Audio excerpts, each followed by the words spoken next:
എല്ലാവരും ആഗ്രഹിക്കുന്ന ഒരു കാര്യമാണ് അംഗീകരിക്കപ്പെടുക, റെക്കഗ്നിഷൻ കിട്ടുക, അല്ലെങ്കിൽ അക്സെപ്റ്റൻസ് കിട്ടുക എന്നുള്ളത്. കൂട്ടുകാരുടെ ഇടയിൽ, നമ്മുടെ വീട്ടിൽ തന്നെ, നമ്മുടെ സമൂഹത്തിലൊക്കെ അംഗീകരിക്കുക. അപ്പോൾ ഈ ഒരു അക്സെപ്റ്റൻസിന് വേണ്ടി, അംഗീകാരത്തിന് വേണ്ടി മനുഷ്യൻ ഇങ്ങനെ ഒരുപാട് ഓടുന്ന ഒരു ലോകമാണ്. കാരണം മനുഷ്യൻ്റെ ഉള്ളിൽ ഈ ഒരു ആഗ്രഹം അവനിങ്ങനെ വേട്ടയാടുക. അത് എത്ര കിട്ടിയാലും വീണ്ടും ആ ഒരു അംഗീകാരം പിടിച്ചു മേടിക്കണം എന്നൊരു ആഗ്രഹം മനുഷ്യൻ്റെ ഉള്ളിലുണ്ടാകുന്നുണ്ട്. ഇതിൻ്റെ ഒരു പരിഹാരം, ശാശ്വത പരിഹാരം എന്നുള്ളത് വാസ്തവത്തിൽ നമ്മളെ ശരിക്കും മനസ്സിലാക്കുന്ന സൃഷ്ടാവാം ദൈവം ഉണ്ടെന്നുള്ള തിരിച്ചറിവിൽ ആ ദൈവം നമ്മളെ അംഗീകരിക്കുന്നു, അക്സെപ്റ്റ് ചെയ്യുന്നു എന്നുള്ള ആ യാഥാർത്ഥ്യത്തിലേക്ക് നമ്മൾ നടന്നു നീങ്ങുമ്പോഴാണ്.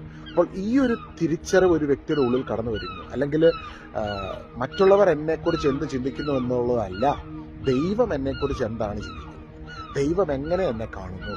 ഒരു ക്രിസ്തീയ വിശ്വാസിക്ക്, ഒരു ഈശോയുടെ മകനും മകൾക്കും ധൈര്യത്തോടെ പറയാൻ സാധിക്കുന്ന ഒരു കാര്യമാണ്, ദൈവം നമുക്ക് അനുകൂലമാണ്, ദൈവം ക്രിസ്തുവിൽ എന്നെ അംഗീകരിച്ചിരിക്കുന്നു, അക്സെപ്റ്റ് ചെയ്തിരിക്കുന്നു. അതുകൊണ്ടാണ് എഫെസോസുകാർക്ക് ലേഖനം 2-ാം അധ്യായത്തിൽ നമ്മൾ വായിക്കുന്നത്, ക്രിസ്തുവിൽ അവിടുന്ന് നമ്മളെ ചേർത്ത് പിടിച്ചു, നമ്മളെ ഏറ്റെടുത്തു, നമ്മളെ മക്കളായി ദത്തെടുത്തെന്നാണ് ഗലാത്യക്കാർക്ക് ലേഖനം 4-ാം അധ്യായത്തിന്റെ 4-ാം വാക്യത്തിൽ പറയുന്നത്. അപ്പോൾ ഒരുപാട് ദൈവത്തിൽ നിന്നുള്ള അക്സെപ്റ്റൻസ് കിട്ടിയവരാണ് നമ്മൾ ഓരോരുത്തരും. എന്നാൽ പലപ്പോഴും നമ്മളത് തിരിച്ചറിയുന്നില്ല. ഇത് തിരിച്ചറിയും തോറും നമ്മുടെ ജീവിതത്തിൽ ദൈവിക സന്തോഷം നിറയപ്പെടുവാൻ ഇടയായി.